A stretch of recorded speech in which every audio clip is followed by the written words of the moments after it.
Kembali lagi di Cerita Cinta Channel. Jangan lupa like, comment, and subscribe ya. Terima kasih.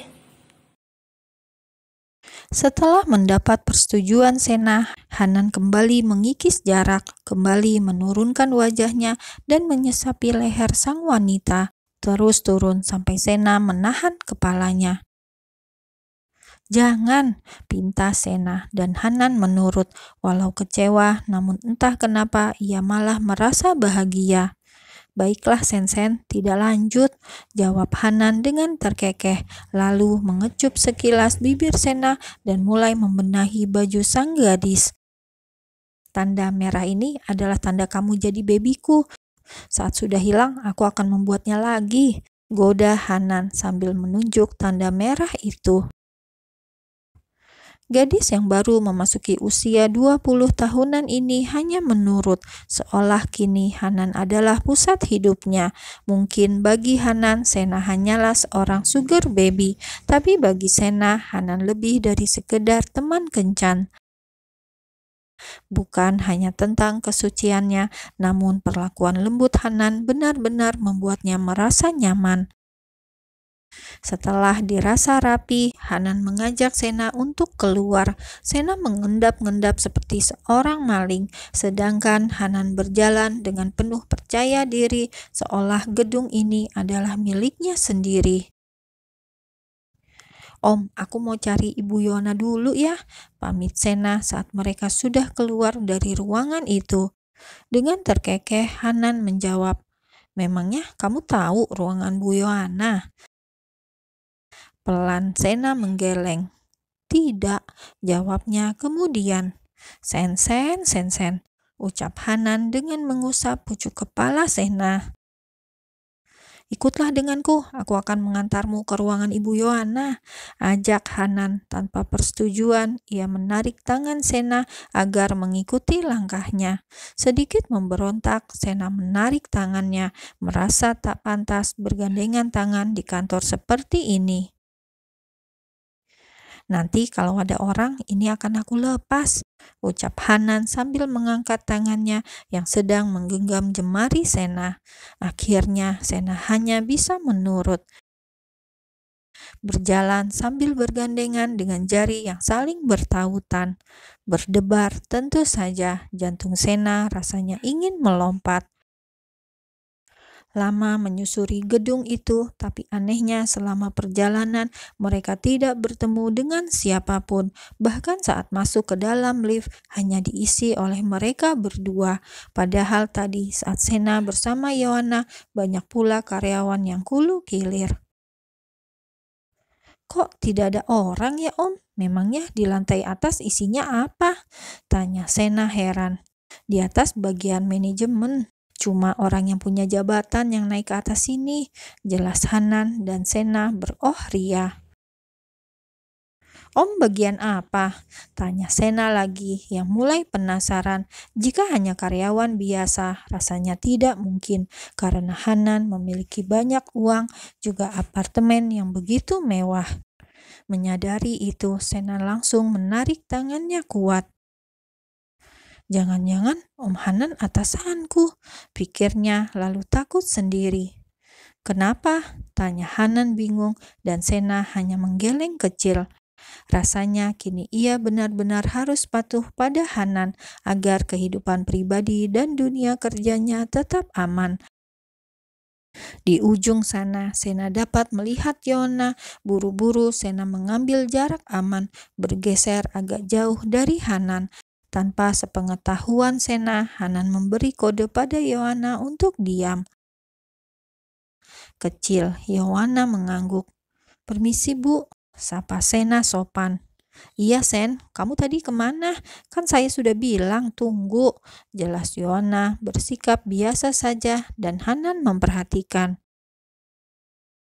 "Maaf Bu, tadi saya ada urusan sebentar," kilahnya mencari alasan, dan Hanan terkekeh. Sena yang mendengar kekehan itu refleks mencubit lengan Hanan dan memintanya untuk diam. "Shh," pinta Sena begitu lugunya. Baginya Yohana adalah atasan mereka dan sangat tidak sopan tertawa di depannya. Melihat itu, Hanan tak mampu lagi menahan tawanya. Ia tertawa lepas, sementara Yohana bersusah payah menahan tawa. Baru kali ini ada yang berani cubit Pak Hanan, batin Yohana merasa lucu. Om, jangan tertawa, minta maaflah pada Ibu Yohana, bisik Sena sambil menarik lengan Hanan. Maafkan saya, Bu, ucap Hanan setelah susah payah meredam tawanya. Sebelum menjawab, Yohana berdehem sejenak. Iya, Pak Hanan, jawab Yohana kemudian. Dan Sena berdecak kesal. Tidak sopan, batinnya dengan wajah cemberut. Sena, tanda tangani ini dan setelah itu kembalilah bekerja, titah Yohana sambil memberikan selembar berkas yang entah isinya apa. Karena itu hanya alasan agar Hanan bisa memiliki waktu berdua dengan Sen-Sen.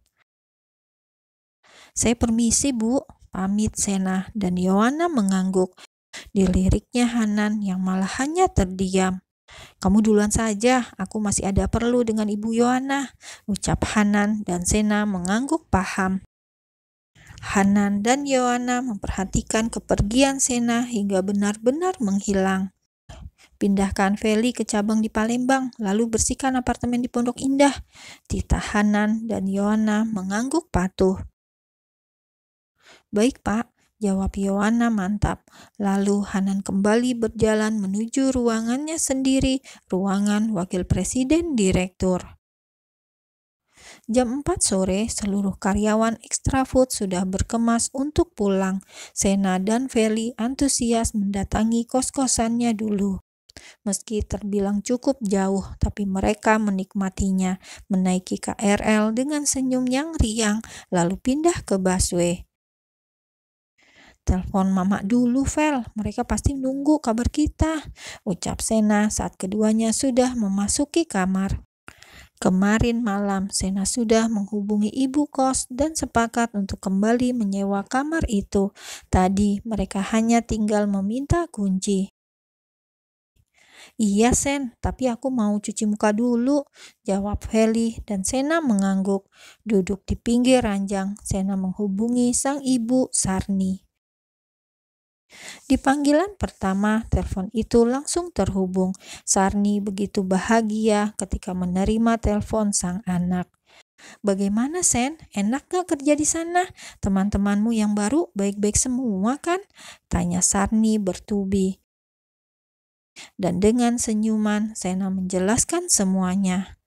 Mama sebenarnya khawatir, Sen, kamu kerja jauh sekali, lirih Sarni. Sebagai seorang ibu, tentu ia merasa cemas atas keadaan sang anak. Bukan rahasia lagi jika kehidupan di Jakarta begitu keras dan Sarni begitu khawatir. Mama tenang saja, semua teman Sena baik kok. Kan ada Feli juga, Mak, di sini, jawab Sena dengan perasaan yang begitu gundah. Kalau Mama sedih-sedih gitu, aku jadi ikut sedih, Mak, jujur Sena mengalihkan pembicaraan. Di ujung sana, Sarni tersenyum. Ya sudah, kamu mandi terus istirahat.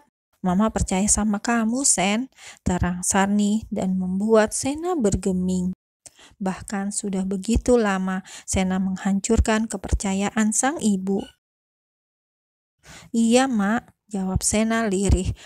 Lalu memutuskan sambungan telepon itu.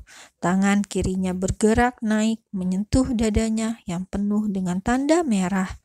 Maafkan Sena, Mak, gumamnya pelan. Ia sudah terlanjur basah. Dret, dret, dret.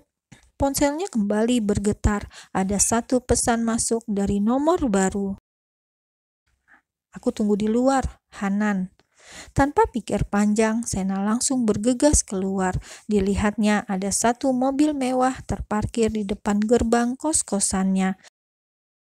Sena yakin itu adalah Hanan, dan benar saja saat ia mendekat, Hanan membuka setengah kacanya lalu melambai meminta Sena untuk masuk. Ada apa, Om? Tanya Sena saat sudah duduk di samping kursi kemudi. Tanpa menjawab, Hanan langsung menarik tubuh Sena dan dipeluknya erat. Lain kali pamit dulu padaku, baru pulang, jelas Hanan. Dan di dalam pelukan itu, Sena tersenyum. Mendadak semua kegundahannya hilang seketika.